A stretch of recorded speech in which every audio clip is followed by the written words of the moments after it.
Welcome back to Naval Action, and today we're going to have a look at the Ingermanland. Probably one of the oldest ship models in Naval Action.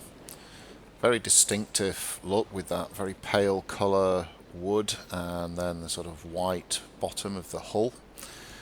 Super duper decorative at the back here, very pretty.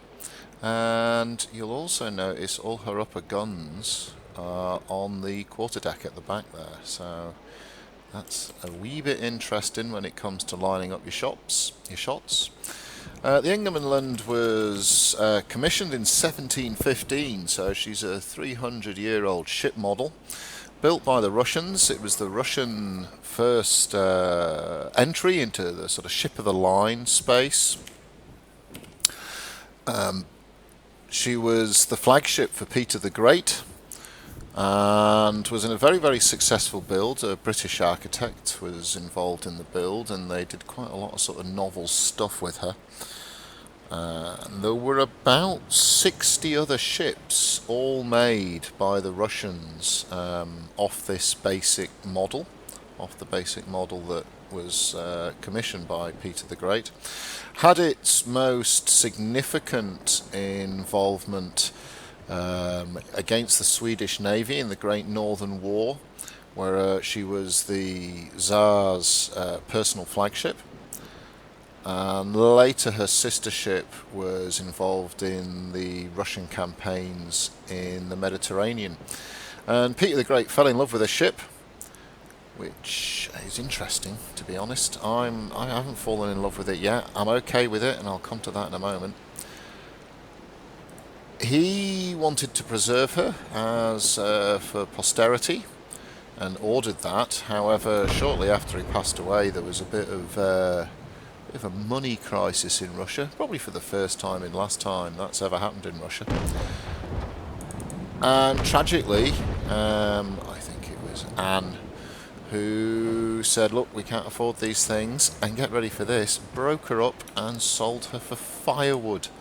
So that's a bit of an ignominious end to a mighty ship. But considering the age of the design, being 60-70 years before most of the other big ships we see, I mean the Connie, which I was sailing not so long ago, is a beautiful ship. And it's 100 years newer, 100 years more recent than the Ingermanland, or Ingie, as I will now refer to her, because Ingermanland is a bit of a gobful. Is she a third rate? Well, yes, just maybe. Produces the same damage output as a third rate, give or take 10%, so almost as much beef as a third rate, but considerably less armour than a third rate, and for me that's the Achilles heel. I would actually, it's a wizard, Harry. I would very much class this as a glass cannon of a ship. She roar if you don't buy a sexied up. Hello, where are you going, Mr. AI? If you don't buy yourself a sexied up live oak beastie, she actually has less armour than a Constitution. By a fair amount. As you can see there, look at that, my lord. She has less armour than a Connie, which is pretty surprising, really. By quite a lot. Oh, I've been rammed. Oh, well, there we go. She leaks, like all the ships do. Less armour than a Connie by quite a considerable amount. So a Connie rocks in at 6,000 odd armour, high sixes. This rocks in only at 5,860 or some such, which is, yeah, we don't want to do boarding, which is not much armour at all. Now, I've gone and got myself an oak version, a live oak version, and I've also put extra planking as a build option. And as such, the armour on this one is just over 7,000, which is far more palatable, I feel. So, It is a bit tricky to play with. You can see here my first cannons that are loading. If you look at the white line, I can't do it without losing the cursor focus. If you look at the white line down the middle that I'm lining up on, it is a quarter of the way back across my deck. So that's something that takes a while to get used to. But the upside is the damage she puts out is just brutal. Absolutely marmalises anybody sitting off her broadside, and will give it out to a third rate as well. And this is to do with the number and calibre of the guns that she runs, and we'll come to that in a moment. And that is another bit of an oddity in that you can't run her with carronades. On the bottom and middle deck, you can only run carronades. Excuse me, matey. Beep beep, beep beep. Okay, say goodbye to your prow. You can't run her with carronades on the middle or the bottom decks. Just as a point of order there, little ships should give way to big ships. That is the order of the sea. So I have no qualms about what just happened. Ben Drummond was a fool of a tuck. The next thing to note is the size of the guns on her bottom deck. They're 32 pound longs if you're running with longs. You can't put carronades on there, and there's 12 of those on each side. You can also run a further 12 18 pound longs off the middle deck. Very steady gunship, like all the third rates. It just sits in the water and lets you rain merry hell on your foes. So you've got 12 on your bottom deck, 32 pounders. You've got 12 on your middle deck, 18 pounders. Your weather deck has got 7 guns. This is on each side, of course. It's got 7 guns. They're only 12 pounders.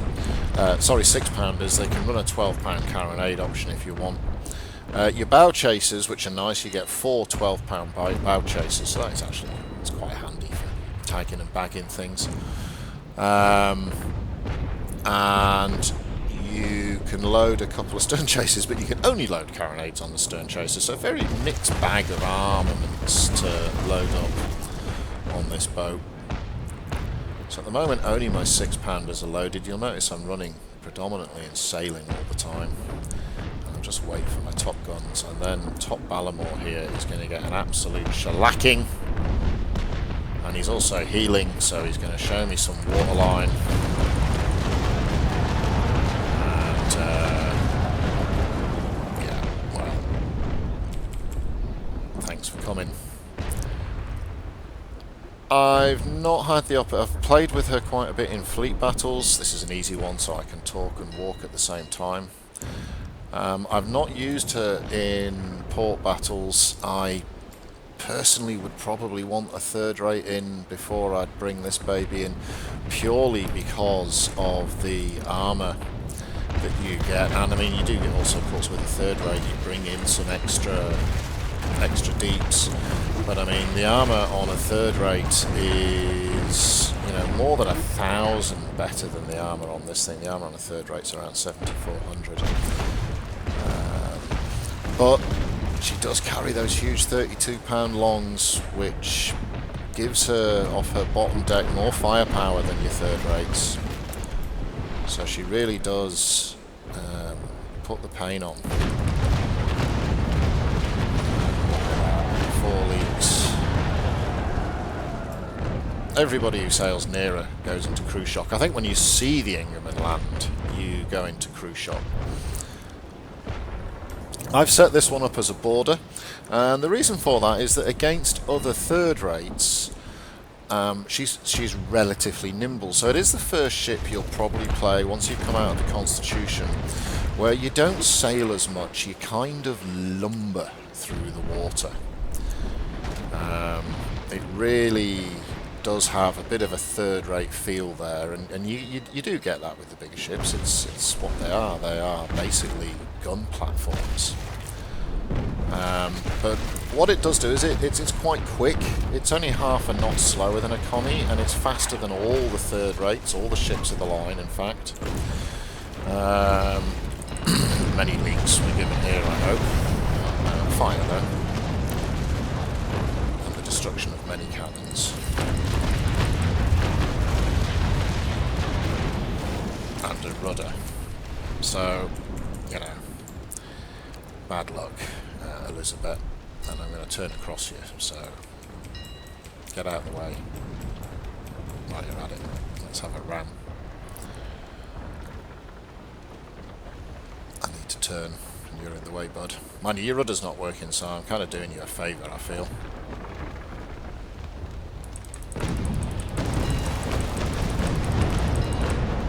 You wouldn't be doing this with a player, because with a player you'd run the risk of them going into fire shock. Then they'd blow up next to you, and then you'd be a ghost ship. I really need to get off this far. Anyhow, so what she's quite good at doing is turning. She turns actually slightly better than the Connie, which is a surprise. Connie's a very long ship, and the Ingermanland turns better than the Connie.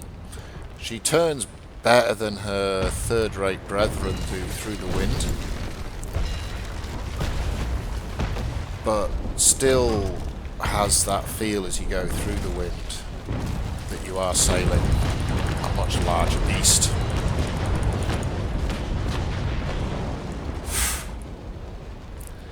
Just goodbye and God bless. So in port battles, if you get into the stage where you do need to sit on the back of a third rate, or if even in open world PvP, maybe you get yourself into the situation where you'd like to sit on the back of a third rate, you can do it in an Inge. As always, the skill of your opposing captain is a kind of important factor.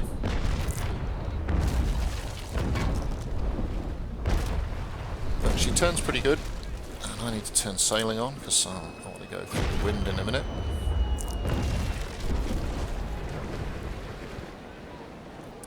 I'll just fire our 4 beautiful chasers.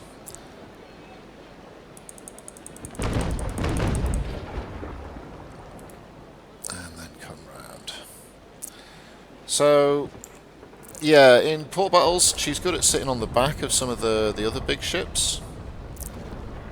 The ships of the line, yeah, I guess you could do it in a Connie, I doubt it though, although the maths says it outturns a Connie. I think a Connie has got the speed that she could get enough broadsides into you.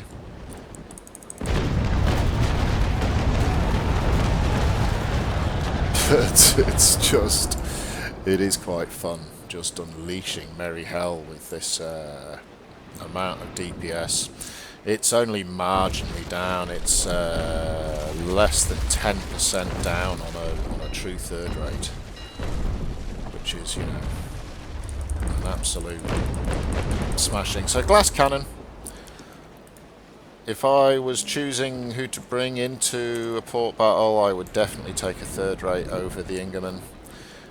If I was in open world, I think there is a definite role for the Ingie in that run her out with some of the big boys, with some of the, say, the Connies and the Trinks. Run her out with some of the Connies and the Trinks, and you can use this as your gunship.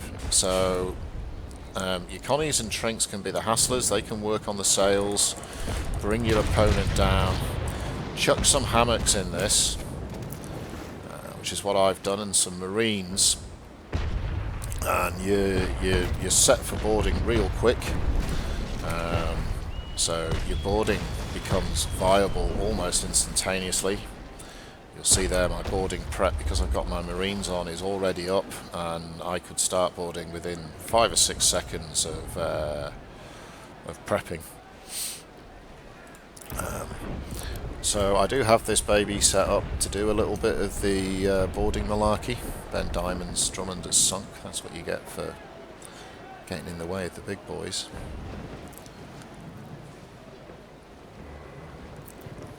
And I would probably, like I say, I mean, we're sailing into the wind now, and she's doing alright. She's not exactly flying, but she's reasonably manoeuvrable through the wind. Like I say, good looking boat. That pale wood colour. It does look like it needs a bit of creosote, I have to say. It's a bit like my garden fence before it's been treated. But it's got the 2 go faster stripes on it. Open world, get her in the open world with a couple of mates in Connies and Trinks, and I think you'll, in a sort of group of say 4 or 5 ships, use the Trinks for tagging, use the Connies for wrecking sails, and then once this baby's in the action, that's your damage wheeking out the window, because other than sort of the Connie, which is the, as I've reported before, the sort of king of the frigates, running the third rates, you're often too far behind the pack with the third rates. This runs at about 11.5 clicks naked. A Connie runs at just over 12, but you've got 20-30% more damage than a Connie, so you really are bringing the pain. That's these, how many pirates? Oh my lord, 4 pirates are about to find out. And that's about it for the Ingie. I'm middling with her. I think she looks great. I think she's just a little bit light in the armour division. Turns reasonably well, reasonable pace compared to the other ships of the line. Half a click faster almost than the third rate and the Bellona. So, a good ship, but just not a great ship. If she had either a little bit more speed, which would be wrong, I think, on a ship this size, so a little bit more armour, then I think she's the boat to be sailing. You'll see here as I come up along the almost undamaged Jean-Benoit Acorn.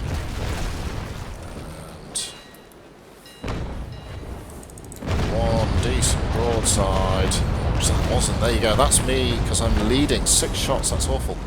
That's because you're leading with your quarterdeck. I was dreaming to myself. That's because you're leading with your quarterdeck. You'll see here again, my lead shot is my quarterdeck, and you've really got to get used to that. And, so that wasn't smart at all. So lead with the quarterdeck, then move your guns back across, and now this must be. Even then I've put a few short, so that's going to take some getting used to. Bottom's being shot off here, which in PvP would be a disaster now, because I'd be getting the grape train. But yeah, this is what I don't like about her. This, all the guns on the quarterdeck really make it strange for your shooting.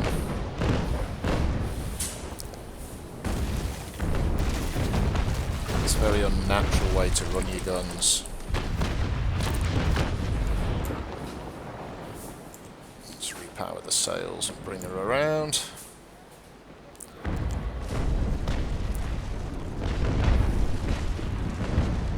These guys, there's the AI stern captain. Hey, that's good practice for sailing around KPR at the moment. Be in right trouble if they were graping.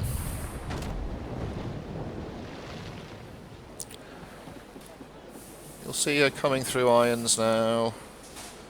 Reasonable ship to do that with. This would be much less fun with a third rate. He's blocking his mate's shots that are spewing to each other in AI chat at the moment.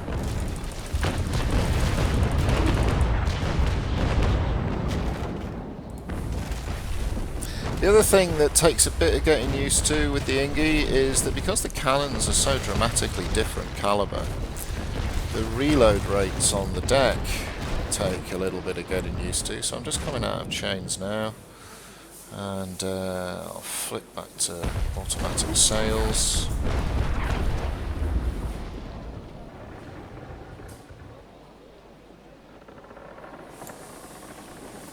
And Let's start working on these two fine chaps. Oh, look at that, he's barely got a scratch on him. He'll be sinking. He's barely got a scratch. Right, so I've got a bit of work to do. And I guess this is what I don't like with this ship, is just that your tracer shots, which you get so used to, and you can relearn it again, but you get so used to your tracer shot being your lead cannon that not having it as your lead cannon just leads to some bad shooting.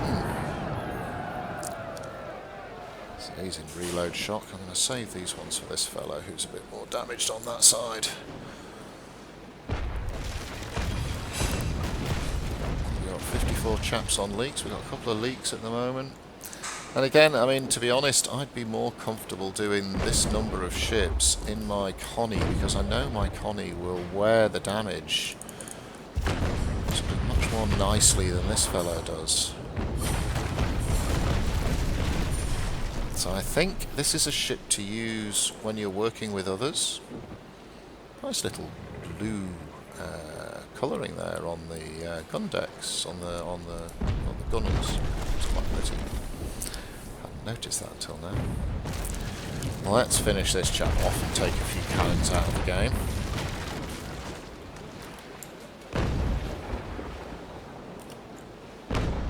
Oh, she's so flat to the water. These cannons are so high.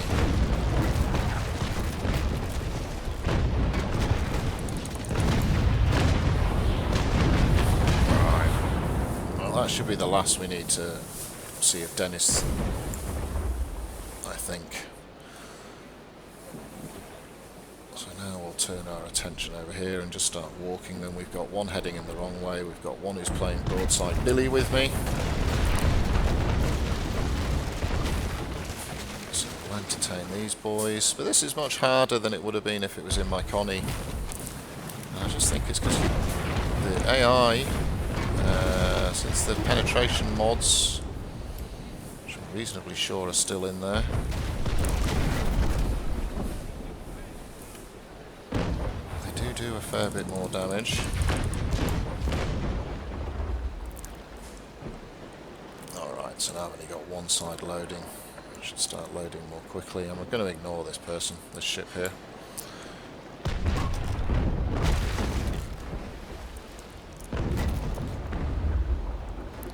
If anything, he's screening for me. And then we'll deal with these two. And then we'll go back and finish Matey Boy off.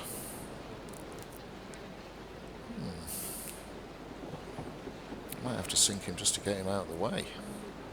Oh, here we go. He's going underwater, is he now? Oh well, there's more XP in it.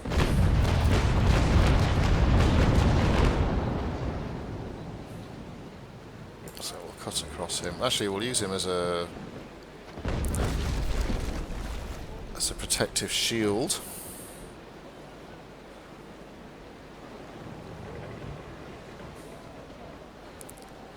Going under the water yet? No, I don't know how these AI ships float. I'd love to be still sailing around like that. I'd be underwater. Still got 54 on leaks at the moment. So if we're just going to sail in a line like this, no point in having your sailors on. I've lost a few crew because the back of my ship's gone.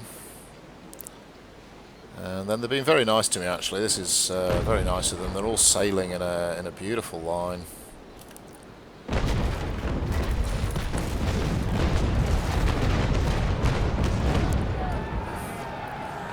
So Elizabeth is in reload shock. And there's a big hole in the side of her boat. She's blocking Johannes. So this is you be get up away. You're blocking me, man. So reload shock helps you relax a little bit when you're up against an AI fleet, because you know you're not going to be taking any more biffins for a while. We'll just plop another one in. No, we won't. Where did that go? Over the top.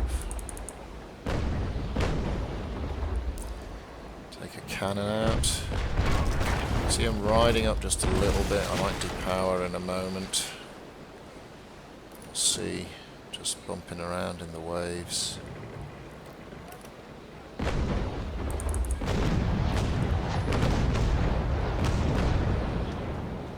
Okay, so there's another one sunk.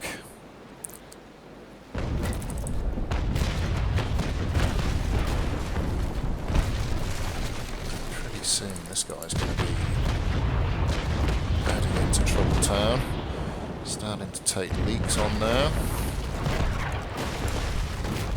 I don't really want to repair because it's expensive on these bigger ships. You can craft the Ingermanland at 35. Drops from the frigate blueprint, as almost everything does once you get to the 30s. The frigate blueprint is the god blueprint. It gets you the Ingermanland and several other connies and the likes. Alright, so what is he?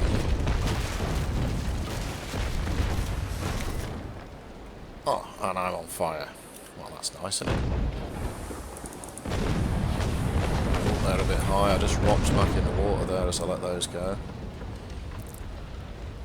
So in a minute I'm going to close the gap on this chap, just so I can get some more penetration on him.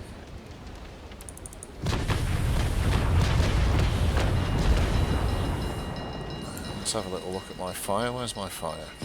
Ah, it's nothing. Oh my lord, that's very spectacular. It seems to be in the petrol tank. We've only got 6 guys on survival though, so there doesn't seem to be major panic on board. How's this fella looking? He's almost full health. I'll try and give him my other side if I can. So bring these round. Now I don't mind one tapping. That's another thing you can do with the top 6 guns, is one tap them off. As long as you do them reasonably quickly, you can still generate the reload shock effect.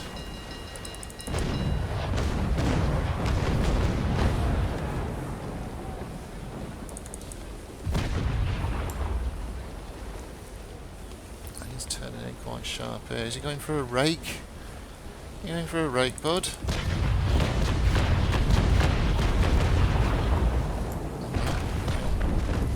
Let's all turn around and go the other way. The gas tank's not burning as badly. Oh hello, he's giving it a bit of stern camping, is Mr. Acorn. Cheeky monkey. So what we'll try and do is turn a bit more quickly. We'll fire some fridges out the back. Oh, there you go, look at that rudder. Hit him in the nose and hit the rudder. So you'll be saying to yourself, well, how can that possibly happen, Jeheil? You just hit that guy plumb in the front of the ship. How can you have ever damaged the rudder? Well, the answer is, it actually counts it as knocking out the ship's wheel. So it's not that you've hit the rudder, it's that you've nailed them in the steering wheel, basically, in the ship's wheel. So you can see there I managed to do a turn reasonably well, a 180 reasonably well. It's now got me windward though, so I'll depower a bit, turn a bit more, and that should open up a nice broadside on this chap as he comes by. Aim low so you can get some leaks happening. I didn't get the leaks, but we got them into cruise shot, and I'm now showing my less biffed side to my foe, which is a preference. Get back onto manual sails and then we can work on this chap.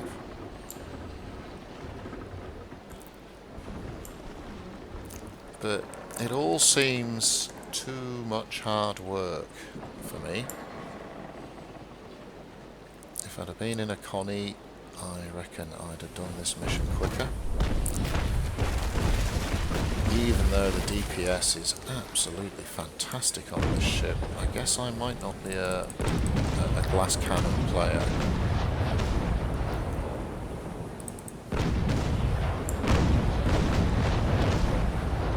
Mind you, taking 4 cannons out. Just let the water do its bobbing for me. So he's got less cannons than he had a minute ago, significantly, and he's in reload shock, so let's get nice and close. Where's matey bum? There he is, shooting at my bum. Killing my crew. One of the things the AI has got much better at actually recently is crew killing. I don't know if it's so much the AI as the penetration mechanics. And I didn't see him turning into me, so let's pop these ones through. And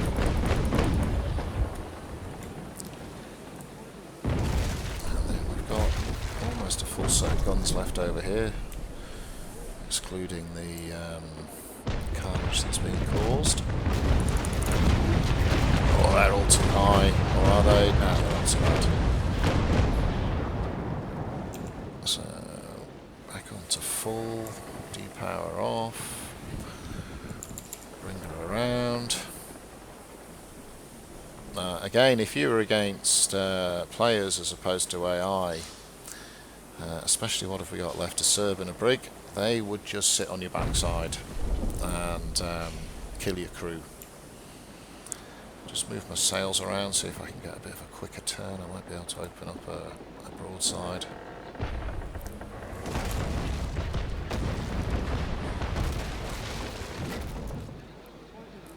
While my sails are turned, I'm low to the water, so I'm too low to the water.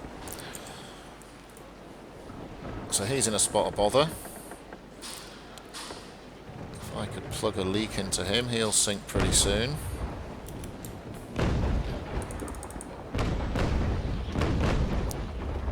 You can't have many cannons left on that side, this fella, can you? Eh? That's 6 I'm taking out.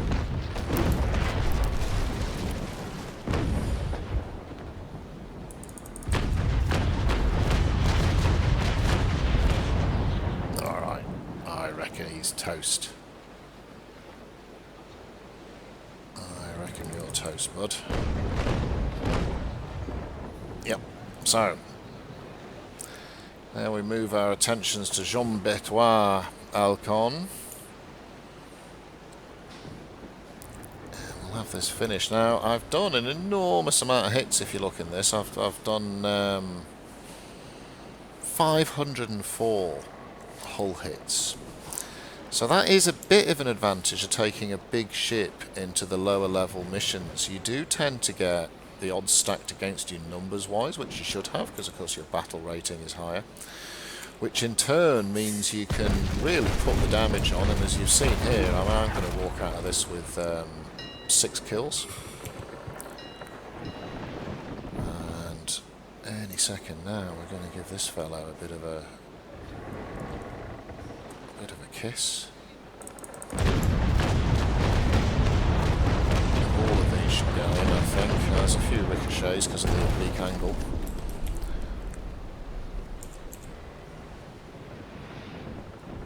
But I'm reasonably confident we'll get a good return out of this one as far as XP and money's concerned.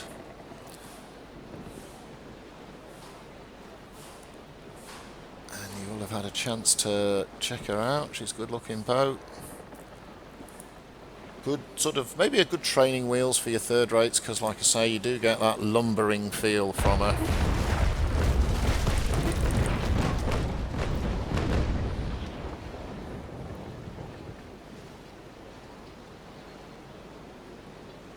I've just got my sails squiffy here to keep myself nice and trim to the wind, so I can, as I try and turn on her, maximise the shots into the hull.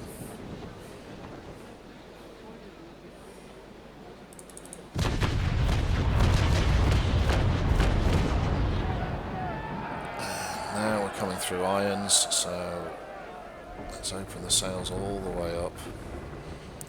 And unfortunately, I don't like it when the AI does this. It's just playing ring-a-ring-a-roses with me now. When you're in the slower ship, it's pretty hard to do anything about that. I'm just aiming. You see the line on the ship there? If you aim there, you seem to be sort of aiming at the gunnels, and as a result, I'm taking out all of his cannons, which of course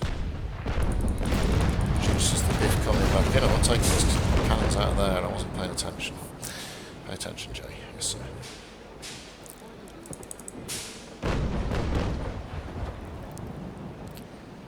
So, as this battle comes to the close, in summary, the Ingie, for me, is a glass cannon. It's nice to be sailing a ship with, you know, a bit of history to it. Peter the Great, flagship, the basis for the Russian fleet for the best part of 60 years. 50 or 60 ships made off this design. But a glass cannon, not enough armour for my liking when you're up against the big boys, the other third rates and the ships of the line. Probably best in open world with 2 or 4 of you skirmishing together, a couple of trinks, a couple of connies perhaps, maybe even a tag in Renommée. And then you bring this boy in as the gunboat, as it were, to do the damage.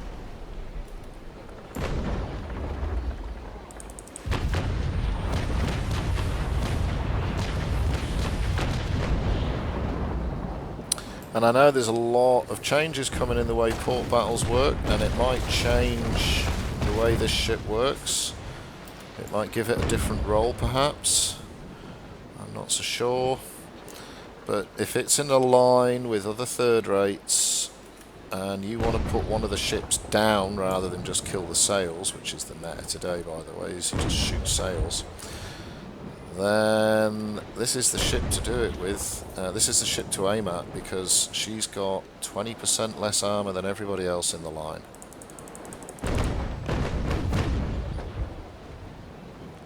Alright, so Jean-Benoit Acorn, I think your time is up, my friend, pretty soon.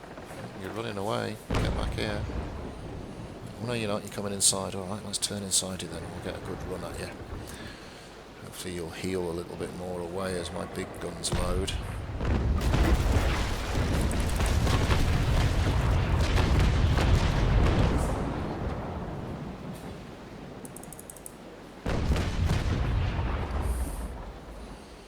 Now you may notice me clicking away more than once.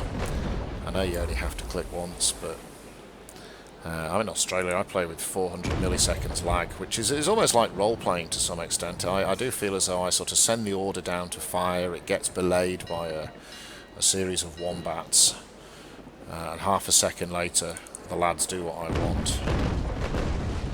Alright, they should pretty much finish it off as I come around now.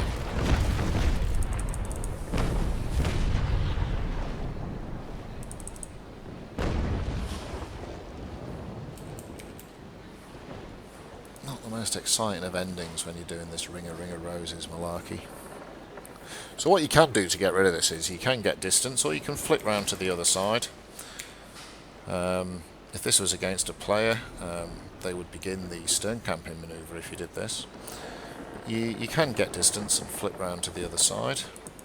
Chuck a couple of big boys into him. That had to hurt surely. So you'll see now I've managed to take the ring of roses out of the game by doing this. I've opened distance, which might be what I wanted to. I've shown her my other side, which again might be what I wanted to. Oops. So I didn't do a good work through change then. I came out of them too soon.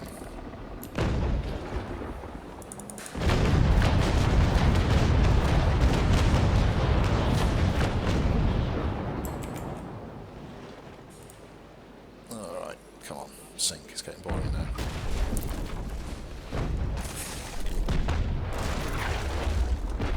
Alright, so as soon as the wind is past my sails, I don't want to come out of the wind, I don't want to come out of chains with the sails directly lined into the wind, because that'd be no good. I'm being a bit naughty here. I really should use a repair kit, but I'm trying to save money.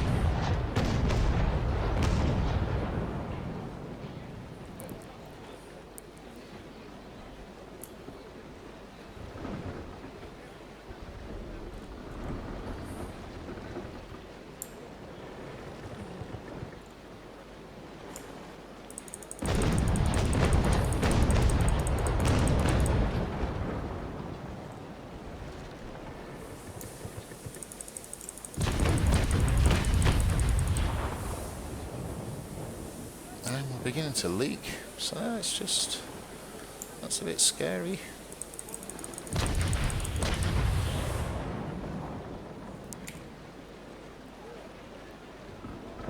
That's Pedro Cay you can see in the background there, or the islands near Pedro Cay. We call them New Zealand because they look like New Zealand.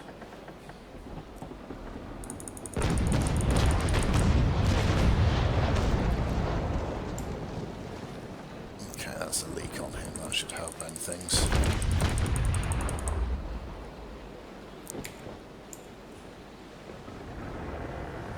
I think my opponent is beginning to sink quicker than me, which is good. Let's just do power so I can get everything into them. It's harder to cause leaks when they're so deep in the water. I just don't think they happen anymore.